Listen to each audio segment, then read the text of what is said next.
Well, double-deckers are really important for the Regional Council and the bus fleet going forward. What they mean is that they can carry more people, obviously, and one of the really important things for us is to reduce the number of buses that are going through the Golden Mile. We're getting a lot of congestion on the Golden Mile. It's impacting on the reliability of the service and obviously the timetable. When it comes to vehicle manufacturer, we have a global presence. In the case of this vehicle, this was built out of a kit of parts that was put together in Scotland for the body. The chassis would have been assembled in Malaysia. Yet, most importantly, the final assembly takes place here in New Zealand, at Taronga, where we have partnered with Kiwibus, who have assembled now over 400 buses for us over the last 4 years. We're going to have around 50 of these double-decker buses, and we're planning to have 10 of those being hybrids. We've also got about 170 high-capacity single-decker buses, which will also be part of the mix. So the big issue for us is high capacity. More people on buses, less buses running through particularly the Golden Mile, which means better journey times and better timetable reliability. So this bus in total carries 101 passengers, which is 55 seated passengers in the upper saloon, 36 seated passengers in the lower saloon and 10 standees, although that is limited purely by axle weights in New Zealand. They'll be running mainly on what we call the north-south route, which is Johnsonville to Island Bay. There will be some running on the east-west, Karori to Seatoon on that unit. Obviously parts of that unit, some of those routes won't be able to be used by double-deckers simply because of the Karori and Seatoon tunnels. On those particular routes we'll be having high-capacity single-decker vehicles so that they can get through the tunnels.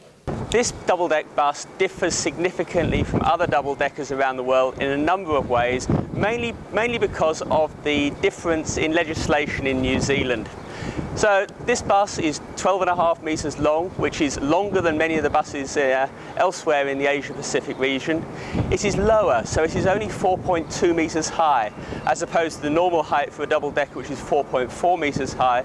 It is also 2.5 metres wide, instead of the global standard of around 2.55 metres wide. The weight issue, of course, is one of the things that we're currently discussing with the government. Actually, New Zealand has one of the most restrictive weight laws for buses anywhere in the world, which makes our options for purchasing vehicles quite limited. However, as people will see, this double-decker has got 3 axles, 2 at the back, 1 on the front. That's about distributing the load, and at the moment this bus is permitted to run on streets on the basis of the 3 axles and the ability to be able to carry a large number of people while at the same time protecting the city streets. The emissions standard that this bus meets is Euro 5, which is the latest emissions standard for New Zealand. These buses have fitted with an additional selective catalytic reduction system, an SCR system, which is an additional device which allows more NOx to be taken out of the exhaust stream. It's important for curbside emissions that NOx and particulates are minimised as much as possible.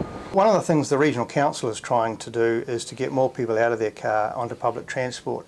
Why? Well, if we do that, it's good for the regional economy, it lowers congestion, it's good for safety. At the same time, of course, it's good for the environment and public health.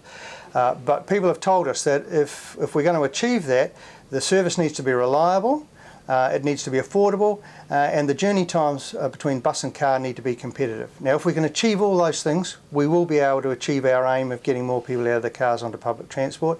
Therefore, buses like this double-decker bus are critical to that goal going forward. If we can get more people onto buses, fewer buses going through the Golden Mile, that means that the timetable will be able to be kept to be more reliable and it will encourage people onto the bus service.